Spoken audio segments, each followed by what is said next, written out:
Satu doa yang sangat penting yang harus kita selalu jaga adalah mendoakan semua muslim, kenal atau tidak kenal. Beranjak daripada firman Allah Subhanahu wa taala, di sini diangkat satu dalil surah Muhammad ayat 19, "Wastaghfir li dzambika walil mu'minina wal mu'minat." Allah perintahkan Nabi Muhammad sallallahu alaihi wasallam dan mohonlah ampunan bagi dosamu dan bagi dosa orang-orang mukmin laki-laki dan perempuan. Artinya Nabi Muhammad sallallahu alaihi wasallam saja disuruh oleh Allah untuk memohon ampun buat diri beliau walaupun beliau sendiri sudah diampuni dosanya yang lalu dan akan datang. Berarti menandakan faedah pertama dari ayat, kita sendiri tidak boleh berhenti untuk memohon ampun. Jangan pernah kita mengatakan, tapi kan saya tidak sedang berbuat dosa. Ya, kita tidak pernah tahu ya dosa-dosa kita yang lalu apakah sudah dimaafkan sempurna atau belum.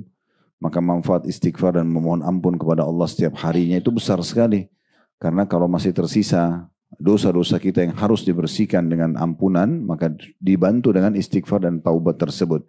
Makanya kata Nabi SAW, aku beristighfar dan bertobat kepada Allah sehari 70, dalam riwayat lain 100 kali. Padahal Nabi SAW sudah diampuni dosanya yang telah lalu dan akan datang. Dan kalaupun ada sesuatu yang terjadi di masa hidup beliau, maka Allah Subhanahu wa taala menegurnya secara langsung.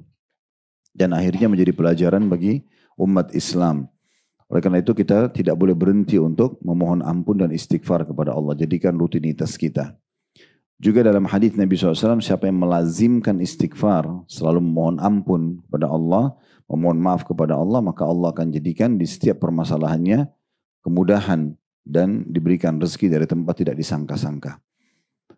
Kemudian yang kedua adalah pentingnya kita melibatkan seluruh muslimin dan muslimat, kenal atau tidak kenal. Di sini Nabi Muhammad SAW disuruh memohon ampun juga buat seluruh orang-orang beriman, laki-laki dan perempuan. Kalau kita rentet lagi, banyak sekali ayat-ayat Al-Quran yang menceritakan tentang masalah nabi-nabi sebelum kita. Sama, mereka juga memohon ampun buat orang-orang beriman, laki-laki dan perempuan yang ada di masa mereka. Bahkan kalau kita mengatakan Allah maghfir lil muslimina wal muslimat, itu bisa saja bukan hanya umat Muhammad SAW, tapi semua orang yang sudah menjadi muslim. Dan sudah pernah kita sampaikan, saya ingatkan kembali, istilah Islam dan Muslim ini hanya satu saja. Maksudnya, tidak pernah Allah turunkan agama selain Islam, maka dari Nabi Adam, Idris, Nuh, Saleh, Shu'aib, seterusnya sampai Nabi Muhammad SAW, semuanya Muslim. Tidak pernah ada agama lain. Ya.